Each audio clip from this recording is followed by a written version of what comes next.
Welcome to Another News. I'm Jeff Brady. In past shows, we've examined the evidence of revisionist history narratives with renowned author Michael Hoffman and explored the Bargos Islands and potential hollow earth concepts with researcher and ancient map collector Harry Hubbard. That was back in 2015. The libraries of old maps, photographs, and history books offer more clues and timeline vulnerabilities than some may realize. This is a realm deeply explored by David Edward and John Levi. They've co-authored the book titled Evidence of the Old World. Their research in this book focused on the western United States, specifically the San Francisco area. The city's urban landscape, its early survey maps, and unique historic architecture tell a rich story for those willing to decode. Edward and Levi bring a level of scrutiny to this area's timeline from the late 1500s onward that reveals surprising inconsistency departing from the known academic history. Research into the city's construction dates also reveal gaps and near impossibly short lengths of time for our building's completion, considering the economic and social hardships of that time period. This is the type of forensic investigation the two authors bring to the table, making it certain North American history, as presented by the academic institutions, is out of chronological order. Our guest is David Edward, co-author of the recently published book, Evidence of the Old World. He holds advanced degrees in engineering, including a doctorate in engineering, 3 related degrees, and has an undergraduate in business. David served as a special agent in the U.S. Army in the 1980s and is a veteran of multiple overseas combat tours.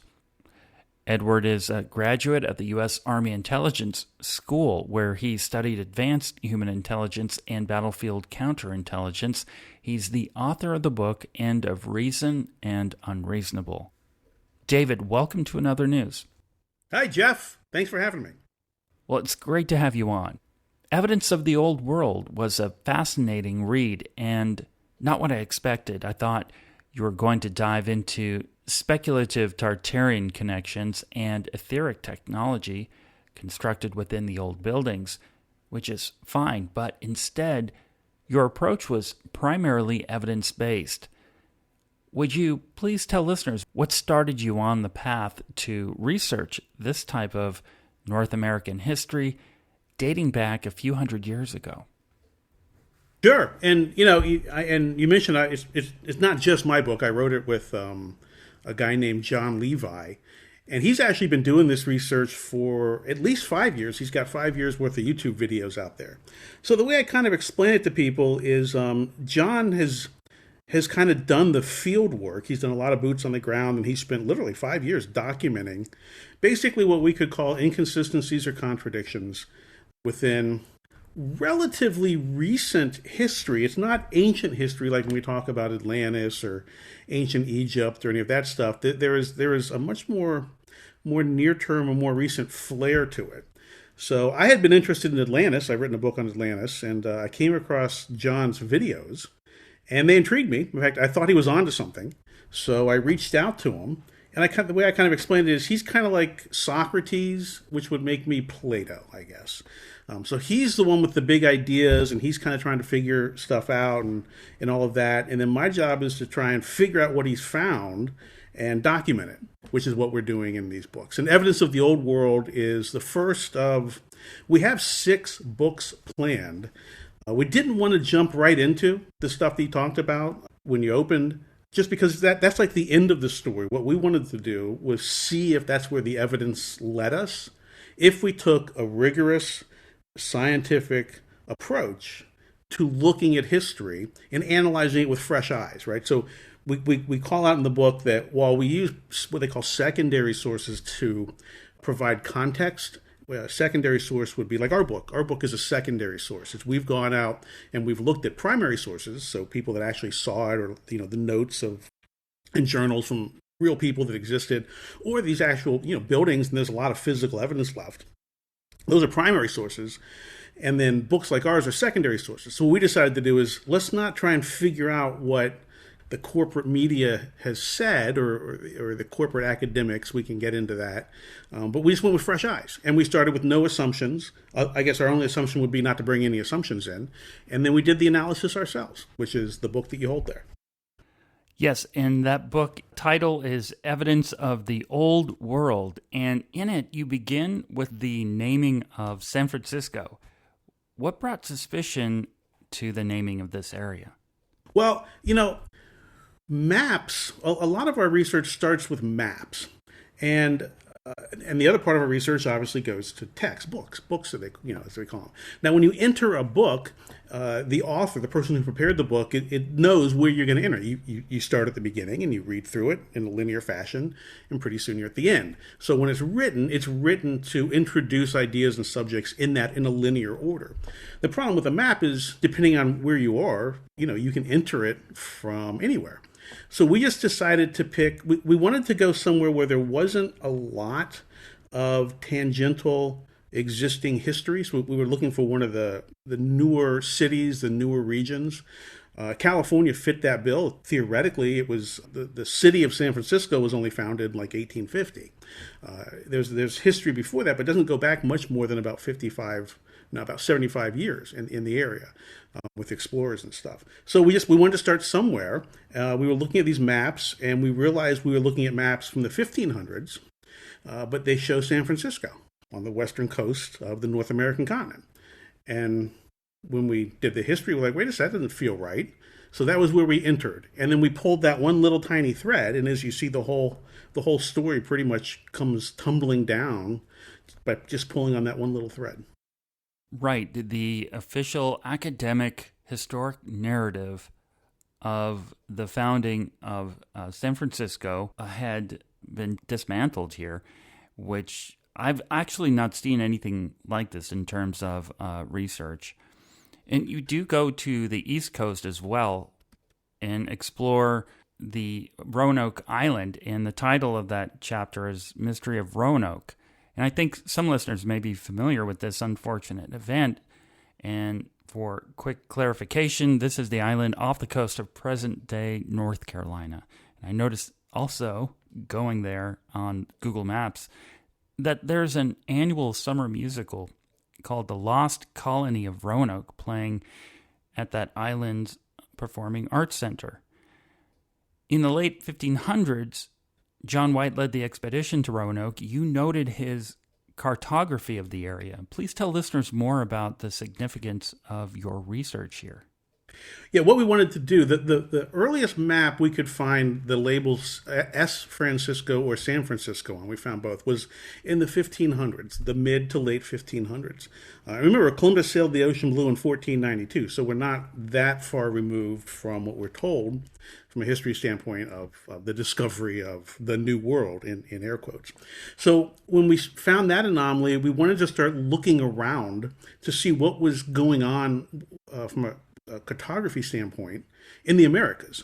And the lost colony of Roanoke, it coincides almost to the year, if not to the day, with some of the stuff that we found on those San Francisco maps. So we started looking at John White's map, and it has 1587 map. The story of Roanoke is well known. We don't get into the mythology of the story, but to sum it up very quickly, one of the first English settlements on the East Coast was on Roanoke Island.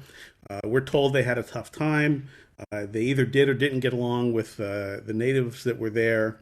And they struggled. John White, who was the mayor of the colony, or the governor of the colony, I think they called it, went back for provisions in 1584. And he returned in 1587, and everyone was gone, including his daughter and his daughter's daughter, so his grandkid, and the whole thing was gone. And there's a whole mystery on where did they go. They found weird writings, Krakatoa, all kinds of stuff like that. When he returned, he mapped the area, and it's a pretty decent map. What we did, because we're looking for anomalies, is we looked at the map and we realized that there were some areas on it that were patched. So they had covered over whatever he had originally drawn. which was interesting. We were suspicious because of what we were finding on these other maps. So we did a little more research, and it turns out in 2012, the University of North Carolina, actually in 2008, the University of North Carolina got interested in the map he had created, the John White map, and through a series of, everything turns slowly in academia, it took them a couple of years. They finally asked the British Museum, which is where the map was housed, to look under the patch because they wanted to know what was under this patch. And if you look at it, we have a picture of it in the book. The river that island goes inland from, there's basically a fork 30 miles in, and there's a big pseudo peninsula that kind of sticks out, and that's where the patch was. So they looked under the patch, and what they found was a star fort, which in 1587 does not align to any possible, even any derivative of any narrative we have. Some of the speculation is, well, maybe it was an English fort and they wanted to hide its location from the Spanish, or you get stuff like that, which is ridiculous, because if this was a top secret fort location, A, it's out in the open on the map, but B, you don't draw it on the map and put a thin little patch over it. You destroy the map, right? Because that's how I have a military background. With military secrets, you don't leave them on and do some kind of lame cover-up. So basically, there is no explanation for why that would have been covered up. Some people say, well, maybe he made a mistake. But when you look at the quality of the map, and it is of a very high quality. I mean, we note later when you get into Lewis and Clark and some of the other explorers that we're told were very prominent, John White's map is 100 times better in its detail and its presentation. Yet they hid a star fort, which then brought us to the question of, well, what's a star fort, and why would someone be hiding out on a 1587 map of Virginia in North America? Do you know about when that patch was put over that map? It's original, so it would be part of him producing the map and turning it over to his government, because part of his charter, part of how he got funding to go back with the supplies, was he promised to provide some cartography, which was very, very valuable, right? Because at this point, the British are very interested in North America, and they have concerns of empire. So this is as much a military-funded expedition as anything. And the patch was put on pretty much, as far as we can tell, within the time period the map was created, whether that means the day he drew it or 2 years later, or but still within the time period of its creation. So it's an original patch. And I haven't done this, David, but have you looked on Google Earth of this area, and is there a remnant of the star fort? Of course I looked on Google Earth. We in fact, some of this is coming out. We're working on our second book now, which is called Maps of the Old World. And we wanted to introduce this concept because this led us to star forts, which takes us back to San Francisco, which is kind of the focus of the evidence book.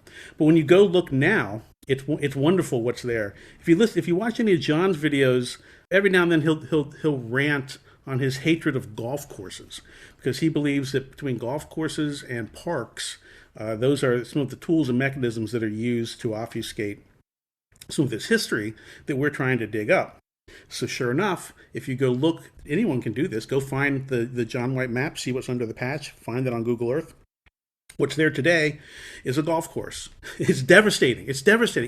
And then you go research the history of the golf course, and you find that it was hastily put together, and it was funded right around the time the University of North Carolina got interested in this area. Matter of fact, they have an excavation there that's still going on right now, but it's several, not miles, but it's hundreds and hundreds and hundreds of yards to the north of where this star fort was. So what they're digging for, who knows? And they're not they're finding remnants of settlements, but the star fort got bulldozed the instant we discovered that it existed, 400 years after the fact. This is a great example. I didn't plan on asking anything further from the star fort being on the map currently, but here you have an example in real time of how interesting this area of research can be. Going further into your book, David, your approach in researching star forts has many layers of critical analysis to it. For example, you examine the labor pool available at the time, the construction material needed, and the practicality of high-quality workmanship in the star fort design. a design that wasn't necessarily made for strategic defense. Would you please tell listeners some of what you're finding in the unique star fort analysis you've done?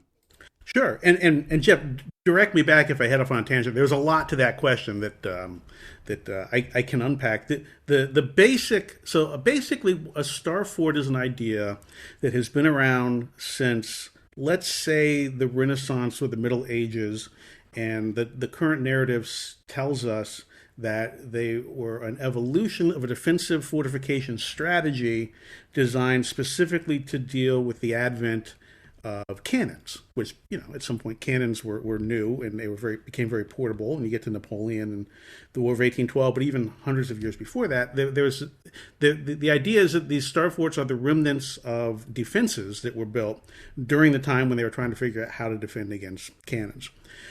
In the U.S., what we find, we have the War of 1812, which we all learned about in school. That was a war with the British. And the story is that after that war, the U.S. decided that it was woefully lacking in coastal defenses. So they devised what they call the third-tier star fort system. And the idea is that these third-tier forts would be technological marvels that they would put around strategic locations around the shore and into bays and things like that. And they would be built to such a quality that they could defend against naval bombardments, and not just defend, but also prevent enemy tactics. So prevent, for example, Mobile Bay in Alabama. They built a star fort on the point of Mobile Bay to defend the bay. So those types of things. And we see these forts all over the place. There's Fort Jefferson, which is in the Dry Tortugas, which is in the middle of the Gulf of Mexico, which is quite amazing. Fort Morgan is a fort that I've studied and been to many times. It's in, I think technically it's in Alabama. It's right on the border between Florida and Alabama. So I became a brick mason expert. I've owned a construction company, so I have that background. But there is something, I call it a straight bond, but it's also maybe known as a stretcher bond. When you stack bricks, when we go look at a brick wall, we're all totally used to seeing it. We don't know what we're seeing, but it's called 2/1. So you look at a brick wall, and you see all the bricks are kind of laid sideways, and then the next row up, they're staggered half, so that none of the seams line up. And that's the simplest way of building a brick wall. It turns out there's many other ways to build a brick wall. Some of them get very decorative. So you have what they call English bonds, and then you have other types of Flemish bonds. And a Flemish bond is an incredibly intricate way of building a brick wall, because every brick is turned the other way. So you wind up with this incredible weave. And you do that, the Flemish bond, which takes about twice as long as the straight bond, but it delivers like 3 times the structural integrity in the walls, even though it uses more bricks and it takes more time, and you have to be an expert mason to do it. However, so all these star forts are built using this Flemish bond. However, when you actually roll back the engineering, I have an engineering degree, the walls are 7 feet thick in these star forts. So the problem is you lose all of the structural benefit of the Flemish bond once the wall gets more than about 3 feet thick, because in the end, 7 foot of brick is 7 foot of brick, no matter how it's stacked. Yet all of these star forts exhibit, you mentioned expert masonry. It's beyond expert masonry. It's artisan masonry. Yet we're told, for example, Fort Morgan, we're told it was built in 3 years.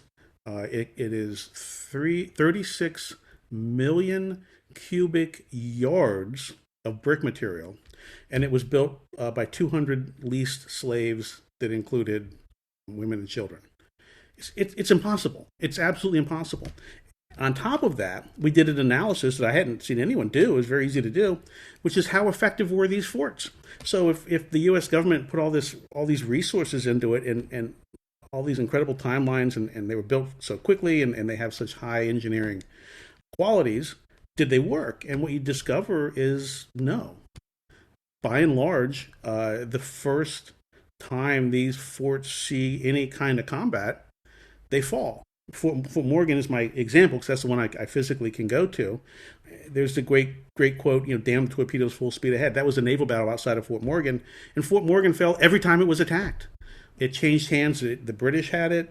The Confederate forces had it, and the Union forces had it, because it was not a viable defense, even though the history of it is that it was engineered to be this near impenetrable defensive structure. So we found all of that, and then we started looking at San Francisco, because we're like, well, why would someone build a star fort out there? Because technically they tell us these third-tier systems, there's 2 star forts they tell us that are out there. There's Alcatraz Island, which when you actually look at it, it doesn't have the qualities of this type of masonry.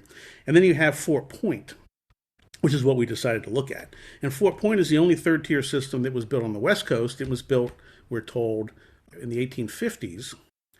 And this has the same engineering qualities and everything, but these are all grossly out of place. So then we started looking at, well, okay, Fort Point, these things, if Fort Morgan in Alabama took 36 million cubic yards, not feet, but cubic yards of material, when we look at San Francisco in 1850, we're told Fort Point is 9 million bricks.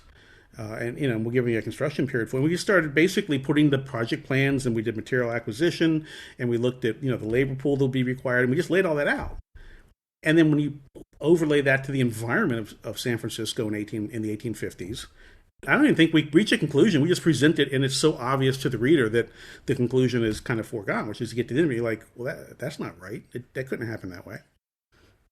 Yeah, I really enjoy that part of your book, how step by step approximate what it would cost and how much labor and material would be needed to construct something as intricate as Fort Point. But ultimately here, you're mentioning that some of these star forts, the fundamental structure of these star forts may not be specifically for defense. That might not be the primary role. I've seen on very old maps in Europe from the 1400s of star fort structures, and these are drawings, with villages inside and large buildings inside. So I wonder if that was also what we're looking at, something similar to back in the medieval times when it was just a protective mechanism, and maybe some etheric elements to it also, but essentially a protective mechanism for a small community. We don't get into that in this book. We probably will start to unravel some of that with the evidence book. And you're noting this. You said it wasn't exactly what you expect. I think that's pretty much consistently the feedback we get. Immediately followed by also what you said, which is it's 100 times better because there is no speculation in it. It's just facts and analysis, and we present everything. We walk through it very, very slowly. So whatever they were, I don't know, European star forts, I don't know those narratives. What we wanted to do is we wanted to focus on narratives where we had a concise history that we could analyze without a lot of unknowns. And in North America, the third generation forts were built because of our military deficiencies during the War of 1812. That's the story. You go to Harvard University history department and you ask them that question. That's what they'll tell you. So all we did was we took that narrative, we applied it to the other history we're given, and then we looked at how effective they were in actual military exercises, or not exercise, actual military combat, actual battles. And it doesn't line up. Either our military leaders were idiots, honestly, and they wasted years and incredible resources to build worthless forts, or something else is going on. And we don't speculate. All we do in this book, this first book, is we lay the foundation that says, here's the history we're given, here's a critical analysis of it for real. It doesn't work. We don't know why. I mean, we have our own ideas, and we're developing this in these other books, but we don't present any of that in this book because we felt like we had to take the time, do the work to present the case, present the evidence that this was a legitimate field of study, that we're not kooks, we're not out here just being contrarians and not agreeing with, in air quotes, mainstream whatevers. We wanted to prove that there was something to look at, and we do. And the book proves it. People cannot like it. We can dispute that we reverse engineered our material acquisition appropriately. Like, for example, the Midwinter Fair, some of the other things in San Francisco, we do a wattage analysis of the electrical usage needed and the plumbing based upon what we can see in pictures. People can argue we did that wrong, but even if we're off by orders of magnitude, it still proves the narrative we're given for history is, as we say in the book, at best, and it's most generous, it's not in the order that we're given. I really appreciated that, and it helps others that are interested in this material. It gives them a little more support. So you've both done something very good here. Kind of an out of context question here about starfort design, and I don't know if you have looked into this, and that is fine if you have not, but I was then looking at the Pentagon building, and I'm wondering, was that some type of starfort at some time, and they built on that? Well, look, the entire history of Washington, D.C. is open for this type of analysis. The Pentagon itself, while it certainly emulates many of the things we find in these other starforts, the truth of the matter is it doesn't have many of the things we look for. All that brick masonry I talked about, and the Flemish bond and those types of things, it doesn't have. Also, it's of a size that we don't see anywhere else. So my instinct is it's a joke in plain sight. The people that built it knew what they were emulating, but I don't believe that it was secretly built 400 or 500 years ago, and then we retrofit its purpose. I don't think it fits that model. There is a danger when you do this. I mean, I've started looking at bricks, and the problem I have now is I have to catch myself because I start to think every brick wall I see in the world is a conspiracy theory, and I have to force myself to be rational and think, no, go look at it. It's not. It doesn't have these. They're very specific characteristics that we look for in the masonry and all the other stuff. And the Pentagon doesn't have it, and most of the brick buildings in the world don't have it, but the few that do fit a very, very particular pattern that we're identifying. And once you see it, it becomes really difficult to unsee it. Well, speaking of bricks here, your investigation, this is you and John Levi, your investigation into the amount of bricks needed to rebuild from the many fires and earthquakes suggests that San Francisco would need about 200,000 bricks a day from 1852 to 1861. Would you please talk about what you found here to be out of sequence against the academic historic narrative?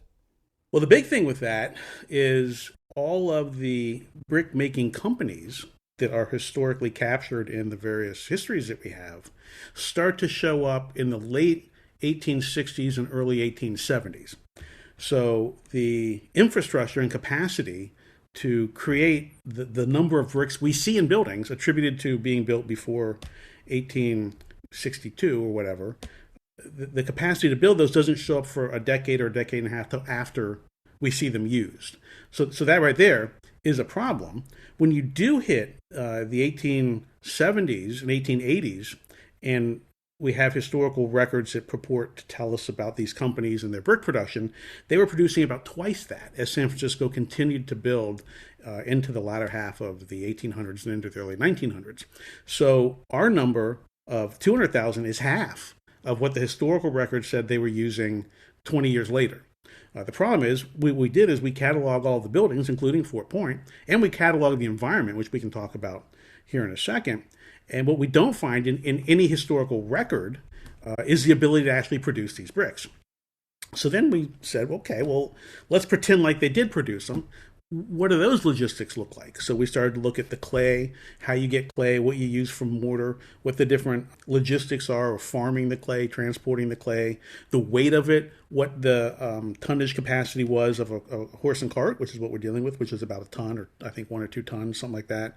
And you start to put it all together. Then you start to overlay that to the photographic evidence we do have. I mean, we have a lot of pictures of San Francisco in the 1850s, and you look at the infrastructure that was available, the roads, the crossroads, the grid of the city, and you start to plot where the buildings were built and where the brick would have had to come from. You would have had 1,700 cart trips an hour or something like that across all parts of the city, and the city infrastructure simply couldn't have supported that. Yet we can still go look at some of these buildings, and we can still put our hands on the bricks that were somehow produced to build them, but the timing of it just doesn't make any sense. Got it. Yeah, I think that's pretty clear to listeners here. Something is out of sequence. Yep. David, will you please talk about the 1849 map making that would have known the city's precise alignment and layout of an extensive land reclamation project occurring many centuries later. Yeah, so what you're talking about, there's an 1849, they call them surveys. So it's just like if you buy a new house, right? You have to have someone come in and survey where the lot lines are. And everything we do now starts with a survey. What we found was a government-sponsored survey from 1849 of San Francisco.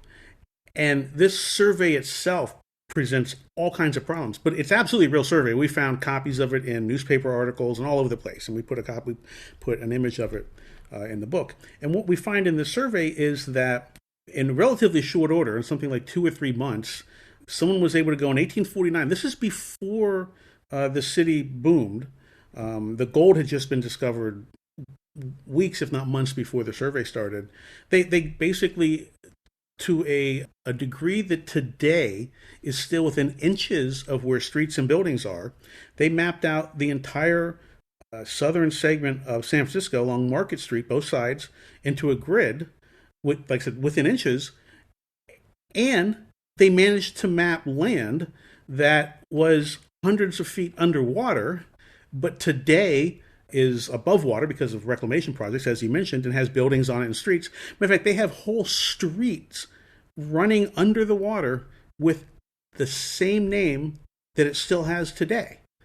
You can see the shoreline on the maps. We just point this out, and we point out where Market Street is, and we point out, here's the survey, here's the underwater portions, hundreds of feet underwater. How did they do that in 1849? And then how did they magically know what the name of the street was going to be 150 years later? So it's crazy. And then we have, I don't know if there's any of your questions, but we have the second survey we found, a nautical, a Navy survey, where they came in 1859, I think, or 1857. They did a very scientific survey. It shows all the same things, but it also shows as high as 89-foot sand dunes on Market Street, but with the roads running under them, and roads and buildings running under them, as they still run today. And for people that say they were forward thinking, or they knew they were going to clear that or whatever, an 89-foot sand dune, that's a 9-story building. You don't imagine your way through a perfectly straight Market Street underneath an 89-foot sand dune, especially on a military survey that is meant to depict what is there, not what's going to be there 100 years from now.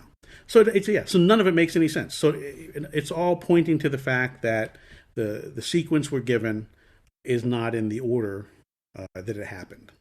Are you getting close, maybe from people who begin reading your book and have answers, or others paying attention and find out about your work? Are you getting close to fitting in some missing puzzle pieces on things like this, specifically the 1849 map and the sand dune map?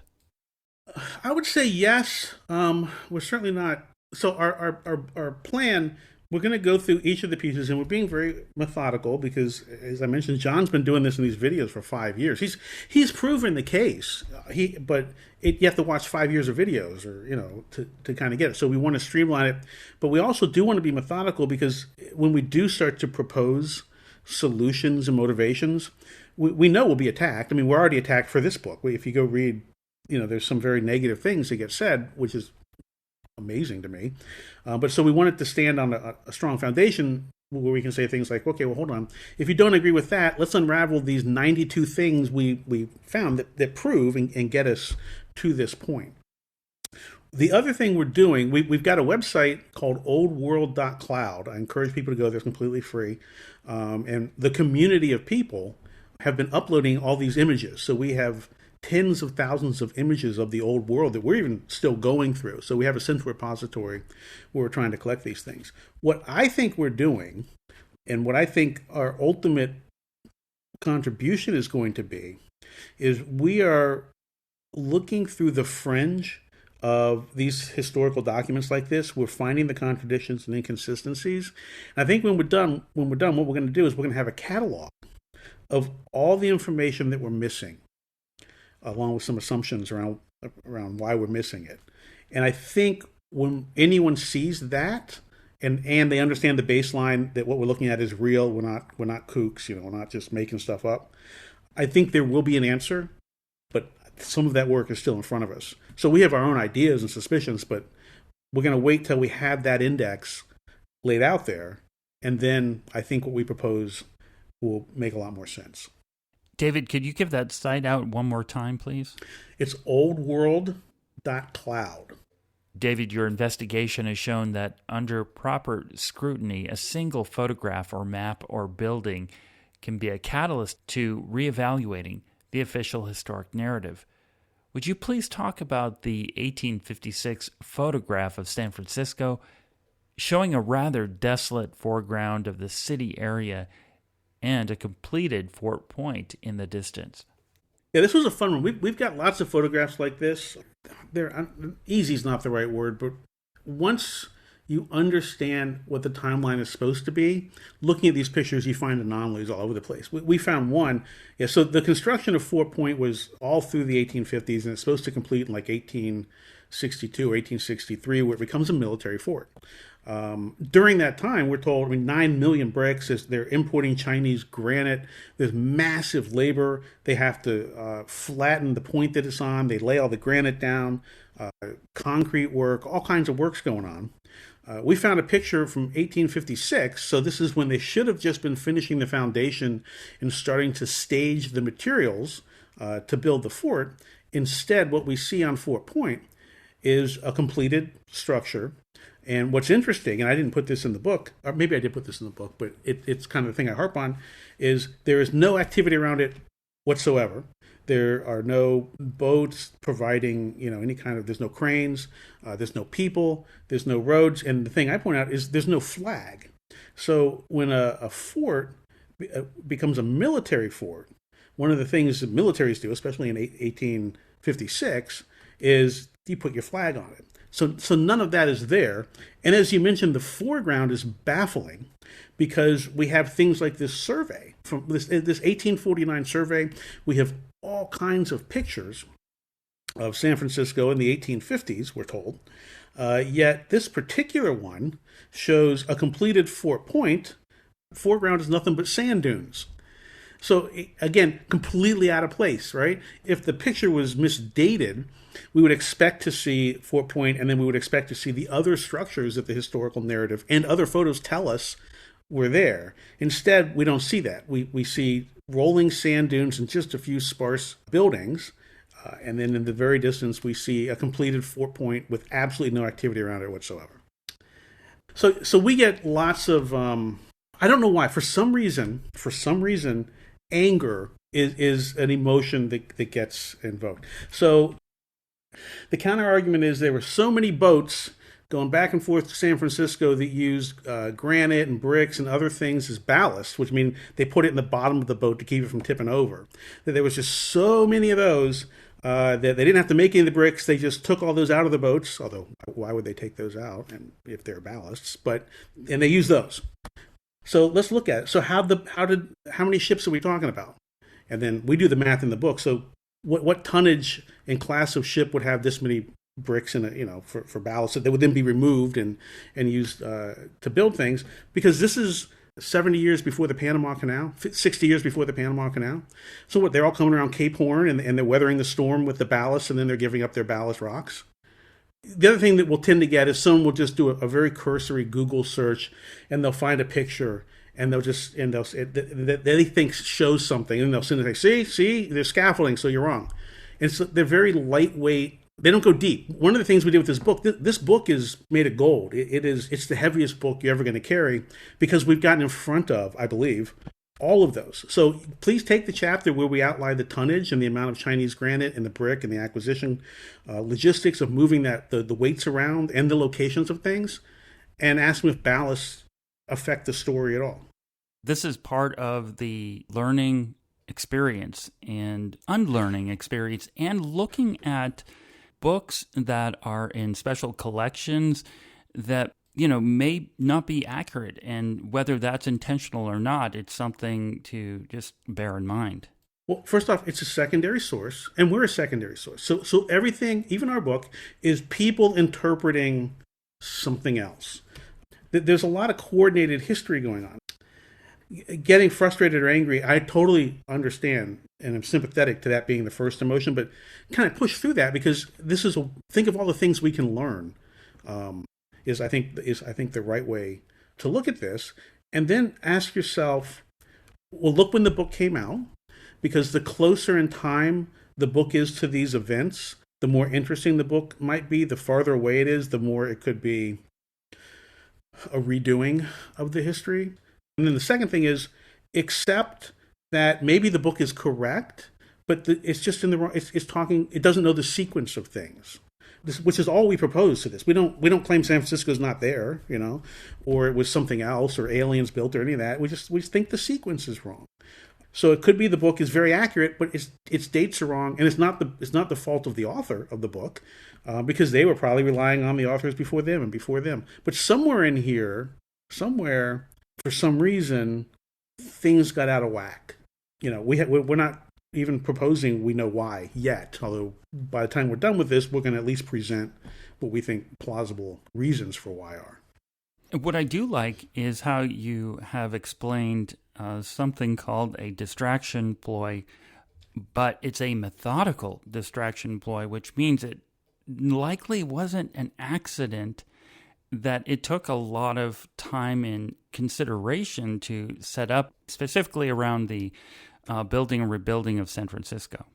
Well, there's two things. Yeah, first off, we've discovered broadly, and this will become apparent throughout the books, but we have the template that was used. We're discovering many of the key terms and the keywords, including dates and construction timelines, the number of people built. So there was absolutely a template that was overlaid to a lot of this history. Now, and the distraction ploy, so what the distraction ploy is, and we fell for this originally. I fell for it. And by the way, we invented the term distraction ploy. That's a unique contribution that we put in this book. So when I first started looking at these maps, and I first saw S. Francisco and then San Francisco, hundreds of years, before we're told the name was christened to the place, the first thing I started to do was try and align that inconsistency to what I believed were the chronological sequence of agreed upon historical events. Right, so Columbus discovered America in 1492. The Spanish were sailing along the California coast and whenever, and all of that. And that's a distraction ploy, because what you do is you wind up spending time on these little tiny. It's the classic. You're moving the deck chairs around while the Titanic sinks. It doesn't matter where the deck chairs are. And by the end of this book, we've given ourselves permission to say, you know what?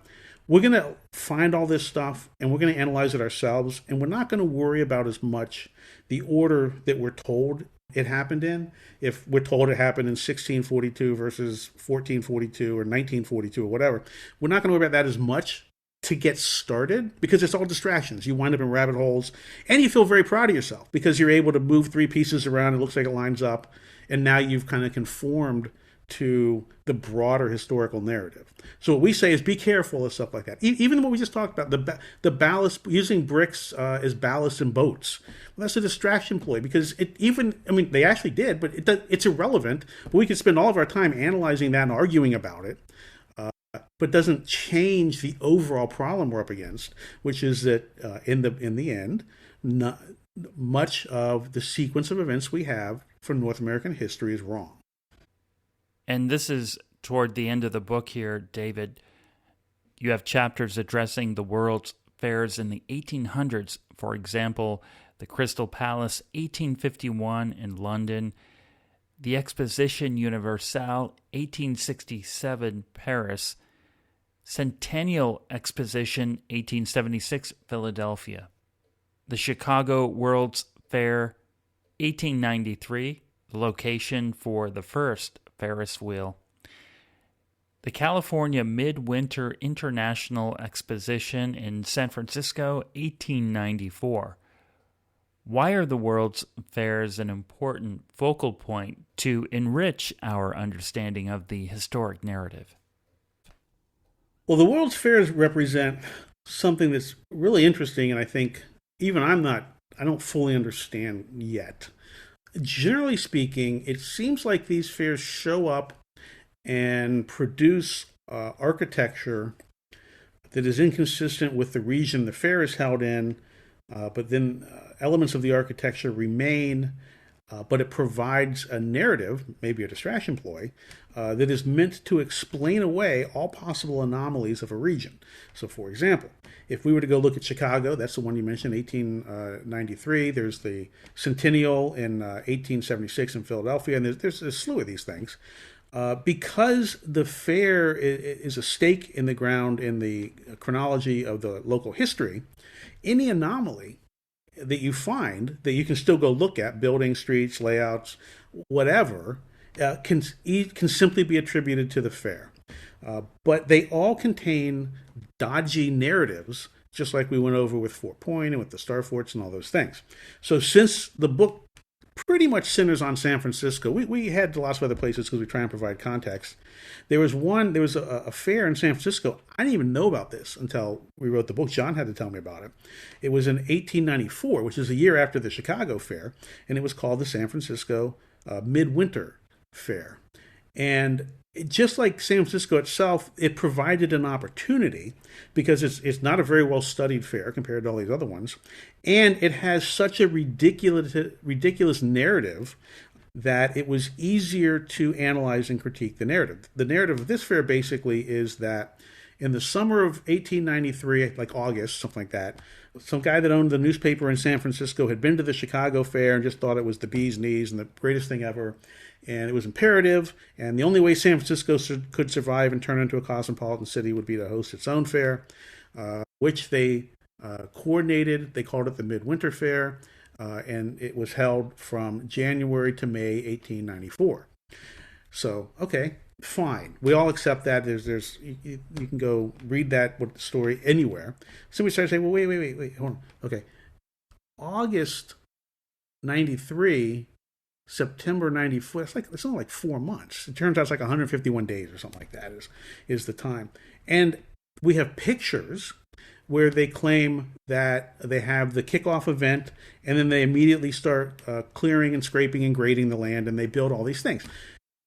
And you look at the pictures and it's hopeless. I even say that in the book. It's just, there's no way. But they claim from 4 months, they went from a forested area in what is now Golden Gate Park. In 4 months, they went from forest, to buildings on scale and as majestic as you see in any picture you see at the Chicago Fair or anywhere else. So that was when we said, you know what, let's really dig into it. And that was when we looked at everything. We looked at the electricity, because remember, this is during the electrical wars, and very famously, I think Tesla lit the Chicago Fair. We're still dealing with all of that. We don't have widespread electricity at this point. And even just producing iron and bricks, the whole thing. And then we said, okay, let's take everything we've learned and let's now figure the logistics of the fair out. And what you find very quickly is not only could they have not cleared the land in 4 months and graded it, but it's near impossible to have built. I think there's like 5 buildings of hundreds of thousands of square feet that look like castles.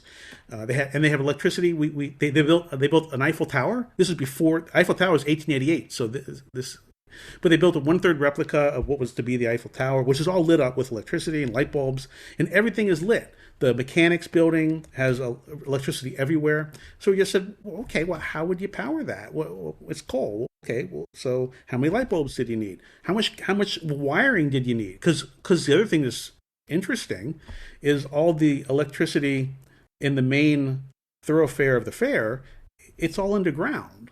There's no wires. There are electrical wires on the outskirts, but not in the middle. And then you have plumbing. So we just looked at the plumbing, because you have massive fountains. They built like a mile square lake or something. They built a waterfall up a hill and all this stuff. And we just basically say, okay, here's what it would have taken. And then by the end of that chapter, you read it, you can tell me, but I think you're like, okay, well, that's not that. No way that happened. I think it would have taken 1,100 train cars of coal a day to light the thing. And we can see it lit. So it's there, but we don't see anywhere where there's any coal smoke. Matter of fact, the two smokestacks that theoretically would have been for the coal never have smoke coming out of them. Instead, we see like compressed steam coming out the back of it, which is interesting. But yes, and then okay, let's say they actually did get that coal. Well, in San Francisco of 1894, where would it have come from? How much would it have cost to get it? And it turns out it's like $10 million worth of coal, but it would have cost $30 million to transport it from the coal mines. So, again, and we're told the whole thing cost $1.1 million. So yeah, so we took a little simple one and we did the analysis. And I think what comes out is, like I've said before, something's off. They didn't build it in 4 months, and it certainly isn't the timeline that we're given for how the fair came to be. If I'm not mistaken, I think in some of those photographs of the fair and behind that building, those 2 smokestacks weren't even there. Sometimes they're there, sometimes they're not. When you start to dig into the electrical component, so it would have been the power source would have been coal. So we said, well, okay, let's assume it's mid-grade coal, which gave us a price, so we could calculate the price. We translated everything to megajoules, and we looked at the energy transfer of coal, its percentage of efficiency. And then we looked at the lighting, and of course, none of that makes any sense. The smokestacks we talked about are never billowing smoke. But then what we find are these things that look like either batteries or I think more like capacitors that are wheeled around and have a physical wired connection into some of the other buildings and attractions and things that we can see have electricity with no other means of electricity. So either all the electrical was put underground, which when you try and project that into the timeline is near infeasible. It is infeasible. It's not near. It's impossible. Then on top of that, we see electricity in places with these odd-looking booths or things with wires running from them. And then we see electricity with no other means of electricity. So there's all kinds of visual crazy anomalies like that. And that was one that we pointed out. Oh, it's incredible. And this is likely to be direct current, I'm guessing. Well, Edison was at this fair, and we're in the AC DC wars, right? Direct current, alternating current wars. Thomas Edison, we're told, was a proponent of direct current. So we used direct current in our analysis. Alternating current can go farther, but it doesn't have to go farther because we see an energy production facility, a power facility, within hundreds of feet of all the places electricity is going. So with alternating current, it can go miles, and with direct current, it can go many, many yards. But not miles. But either way, the math is about the same. For both. Alternating current, it would be a little more efficient, but doesn't change any of our calculations. But since Thomas Edison was there, he wouldn't have allowed alternating current. He was a direct current guy. So with him there, with his company presenting, we believe it would have been direct current. Well, David Edward, you and John Levi have assembled an important critical analysis template for many other researchers to move forward with a more discerning eye and further question the presented archived historic documentation. As more people discover the old world and piece together timelines, evidence of potential resets are being revealed, but being aware of these larger contexts can also lend a calming perspective to the chaos of the current period we're in. Would you tell listeners, please, how they might find out more about your work, order your book, or participate in your research work? If you go to that website I mentioned, oldworld.cloud, I believe we have links to everything from there. But that's a good place to go. You can find the book on Amazon, Evidence of the Old World. John Levi's website, which I think is johnlevichannel.com. Really the best place to start is with John's videos, because that's a really good way to walk into this space. The only thing I tell people is plan on watching. They're between 15 minutes and half an hour. You got to watch. He says 3. I think you got to watch around 5 or 6 of them before you kind of get what he's talking about. And the other thing I mention to people is don't get frustrated or mad like your friend, because this space is very difficult to walk into, and there's no easy place to start. So you just kind of have to start, keep an open mind, and at some point, as you see all the different pieces and you learn all the different elements of the theory, at some point something will click. It'll make sense. It's like, what do they say? Calculus is only hard if you're not doing it, right? So doing the mathematical equation to explain how someone throws a ball and someone catches it is very difficult, but throwing a ball and catching a ball is not. And this space is kind of the same. It feels daunting heading into it, but once you get into it, and this book is a great place to start. We made it so it's meant to be an entry point. But even with the book, you got to get through a couple chapters before you really know what we're talking about. And it seems to be. It's very well received. Honestly, I'm even a little surprised how well received it is. And we had to walk a balance between making sure we had enough material for the diehard who is already an expert in this space, and making it also approachable from someone who's brand new to it. And I think we did that. So I think those would be the places to start. Oldworld.cloud, you can see all the pictures, and you start to get a sense of it there, and the other links are all there. The book is a great starting point for both groups of people. I want to send a thank you to a few listeners and friends. One is Steve White, who has consistently sent me John Levi's videos in the last couple years, which I'm grateful for. A listener in Long Island, Brendan Brigadier, who has been decoding the historic narrative as well. Harry Hubbard and Mark Ahern, both ancient map collectors who teach many people how to collect the right type of books and also research alternate timelines. David, I look forward to the new publication coming out in December and the special feedback you get from the viewers and readers. Thank you very much for being on In Other News. Sure. Well, we're working hard on maps of the old world right now. It should be around Christmas time, maybe a little after. But yeah, Jeff, very professional. Really enjoyed the conversation. Thank you very much. That's going to do it for In Other News. I'm Jeff Brady. Visit inothernewsradio.com for archives and more information about the guests.